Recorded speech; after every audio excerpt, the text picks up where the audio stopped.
Hello दर्शकों, स्वागत है आपका सारा अधिकार न्यूज चैनल में। मैं हूं दिशान गांधी और आप देख रहे हैं सारा अधिकार। बैंक की धोखाधड़ी का मामला सामने आया है, जिसमें बैंक का उपाध्यक्ष और सचिव आशीष भालेराव ही चोर निकला। हजारों लोगों को लगाया है चूना। 10 लाख नहीं, 20 लाख नहीं, बल्कि 10 करोड़ से ज्यादा पैसों की है ठगी। ये मामला है चिंचपोकली ईस्ट के मुंबई नागरिक सहकारी पत संस्था का, इस बैंक में जिसने लाखों रुपए लूटे गए। पैसा डबल करने के नाम पर की गई व्यापारियों से ठगी। गोल्ड कॉइन देने की लालच दी गई। इन्वेस्टमेंट करने पर अच्छे इंटरेस्ट रेट मिलेंगे, ये कहकर लाखों रुपीस लिए गए। लाखों नहीं बल्कि करोड़ों रुपीस की स्कीम बताकर पैसे लिए गए। कभी कहा गया कि इंटरेस्ट रेट अच्छे मिलेंगे, तो कभी गोल्ड कॉइन का ऑफर देकर फंसाया गया। खबर है चिंचपोकली की मुंबई नागरिक सहकारी पत संस्था बैंक की। आपको बता दे, ये एक पत पेटी बैंक है। आशीष भालेराव नामक शख्स इस बैंक का उपाध्यक्ष निकला। इसने लोगों को प्रॉपर्टी दिलाने के नाम पर तो कभी बैंक के ऐसे स्कीम बताए जिसमें कुछ महीनों के बाद पैसा डबल होकर मिलेगा। ऐसे स्कीम बताकर लोगों का भरोसा जीता। रोहित पिसाल नामक बिजनेसमैन ने लाखों रुपीस इस पत पेटी में इन्वेस्ट किए, लेकिन उन्हें बाद में पता चला कि ये सब गोलमाल है। प्रशांत म्हात्रे नामक एक व्यापारी ने 20 लाख से अधिक की राशि इस आशीष भालेराव के कहने पर इन्वेस्ट की। इन्हें प्रॉपर्टी देने के वादे किए गए, लेकिन इन्हें कोई भी प्रॉपर्टी नहीं दी गई। ये मामला तब उजागर हुआ जब काला चौकी पुलिस स्टेशन में एक व्यापारी काशीबाई रमाने ने काला चौकी पुलिस स्टेशन में FIR दर्ज कराई। काशीबाई रमाने ने कहा कि उन्होंने 50 लाख से अधिक की राशि आशीष भालेराव को इन्वेस्ट करने के लिए दिए थे, लेकिन बाद में इन्हें पता चला कि ये सब रफू चक्कर है, ये सब फ्रॉड है। उसके बाद उन्होंने इसमें FIR दाखिल करवाई काला चौकी पुलिस स्टेशन में, जिसमें कलम 420, कलम 406, IPC 409 और 34 और MPID 123 लगाए गए। सारा अधिकार से बात करते हुए करीब 15 से ज्यादा व्यापारियों ने, जिसमें बूढ़ी औरतें, बूढ़े बुजुर्ग हैं, उन्होंने कहा कि उन सब ने लाखों रुपए इन्वेस्ट कर चुके हैं और उनके साथ फ्रॉड हुआ है। बैंक इन्वेस्टमेंट के नाम पर ठगी की गई है।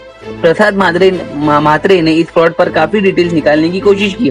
उन्होंने राइट टू इन्फॉर्मेशन RTI के डॉक्यूमेंट्स निकाले, जिसमें म्हात्रे को काफी इन्फॉर्मेशन मिली। प्रसाद म्हात्रे के अनुसार एक पुलिस कांस्टेबल भी इसमें इन्वॉल्व है, जिसका नाम है बाला साहेब बड़े।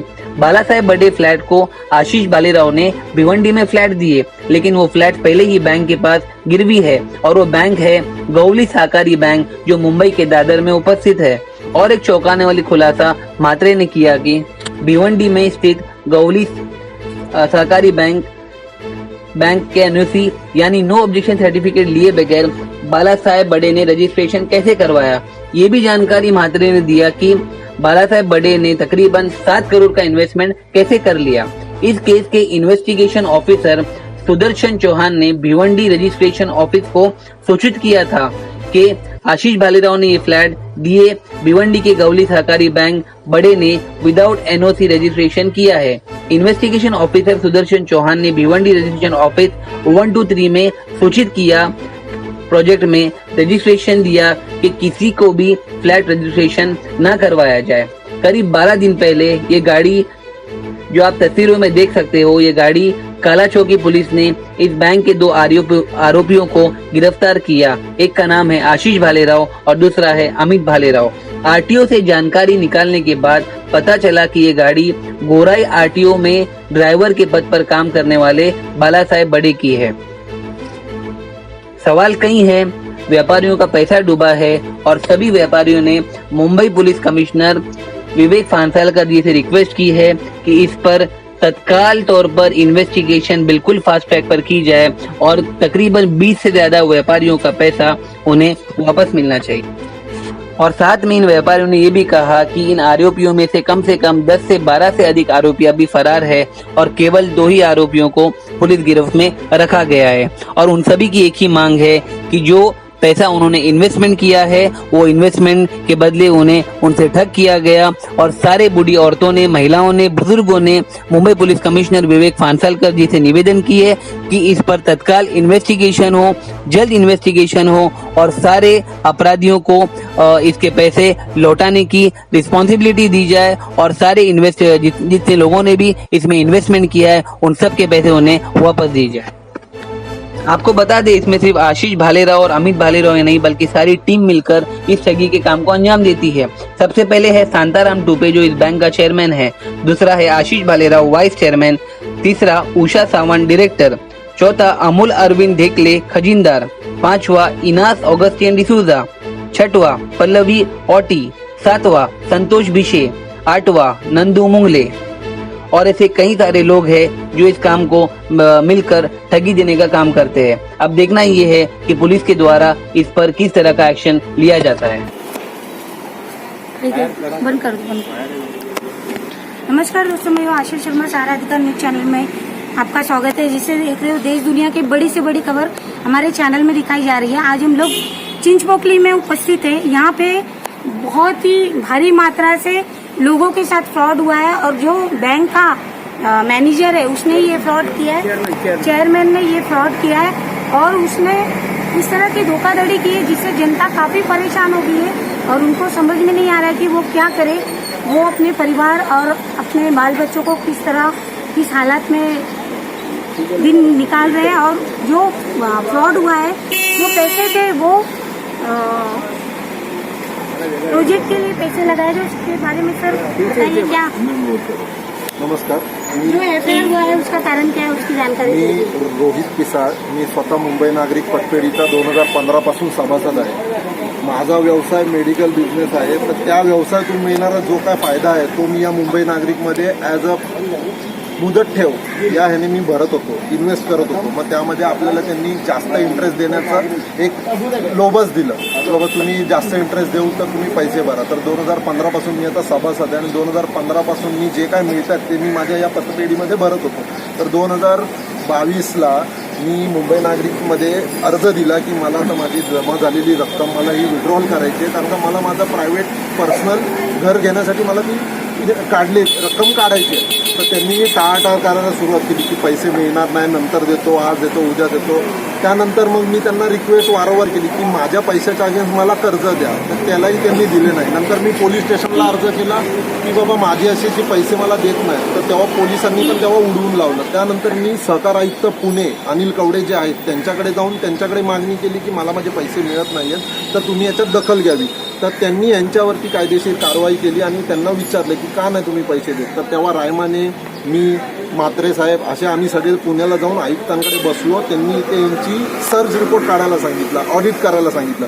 त्या ऑडिटमध्ये सगळा अफरातफर केलेली आहे, फ्रॉड केलेला आहे, हे सगळं निष्पन्न झालं। ते निष्पन्न झाल्यानंतर आम्ही पोलीस स्टेशनला तो रिपोर्ट दिला आणि त्यानंतर ॲडिशनल सीपी कोण होते, ॲडिशनल सीपी होते भायखळा ऑफिसला अनिल पारसकर साहेब, त्यांच्याकडे जाऊन आम्ही ते सगळे फ्रॉड आहेत ते दाखवले आणि आमचे अर्ज 1 वर्षापूर्वी केले तरी तुम्ही दखल घेत नाही, ह्याच्याबद्दल आम्ही तिथे आंदोलन केले। तर तेव्हा त्यांनी एफआयआर लॉन्च करायला काळा चौकीला ऑर्डर दिली की ह्यांचा एफआयआर लॉन्च करा। तेव्हा किती तारखेला तेव्हा 4 ऑगस्टला 2023ला एफआयआर आमचा काळा चौकीला झाला। तेव्हा हे आशिष भालेराव, अमित भालेराव, उषा सावंत, शांताराम तुपे यांनी अटकपूर्व जामिनासाठी सेशन कोर्टामध्ये बेलला अप्लाय केला।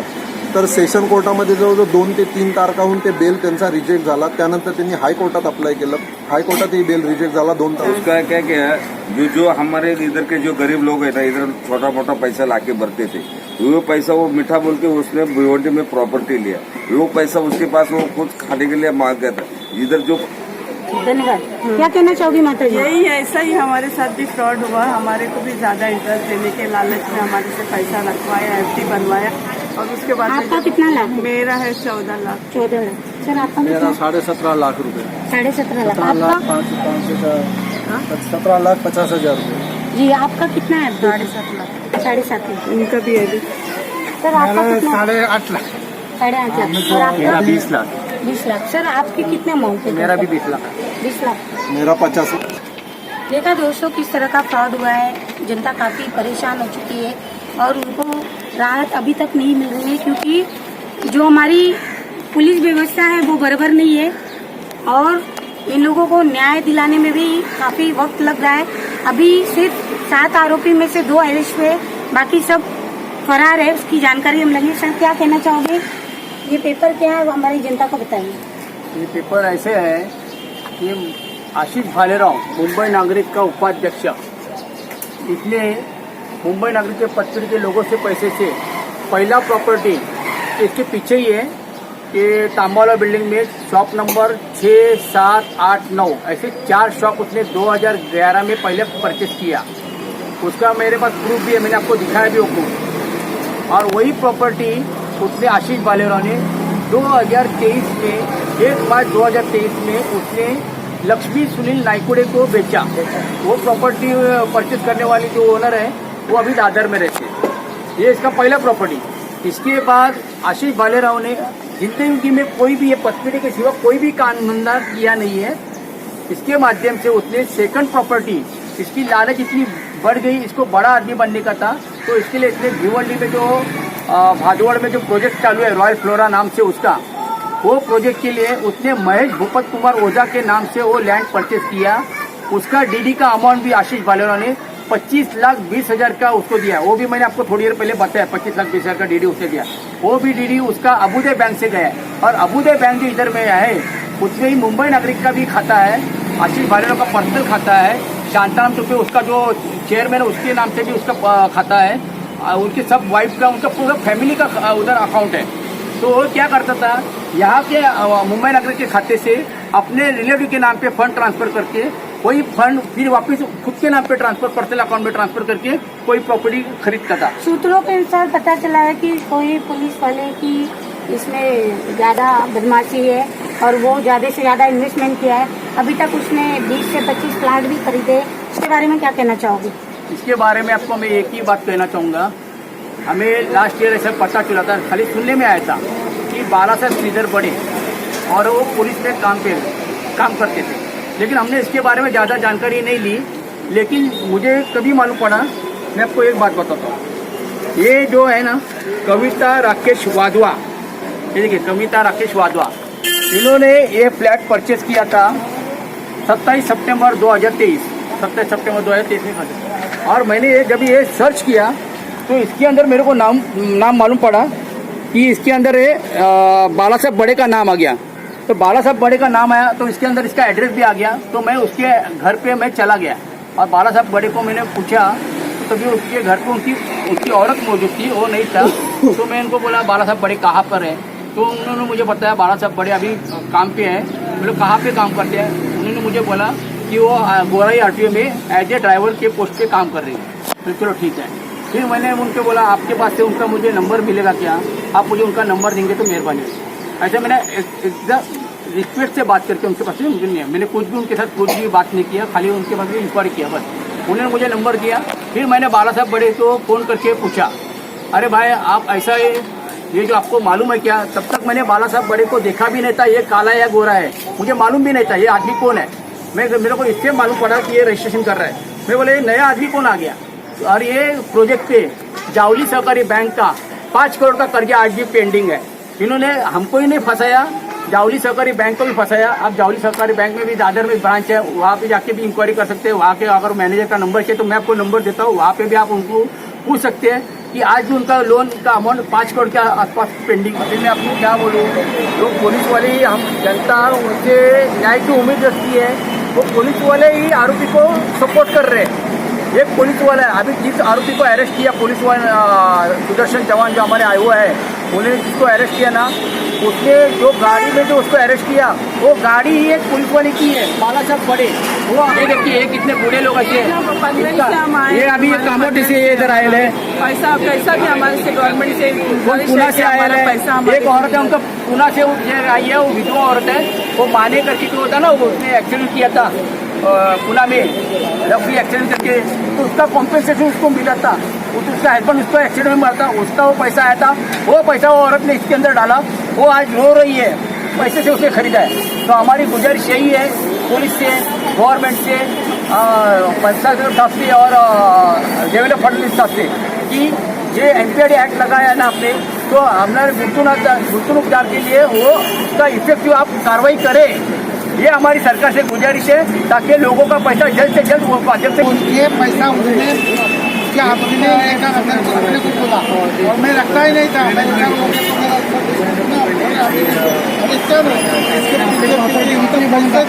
भागते भागते गया, क्या करेगा वो आदमी।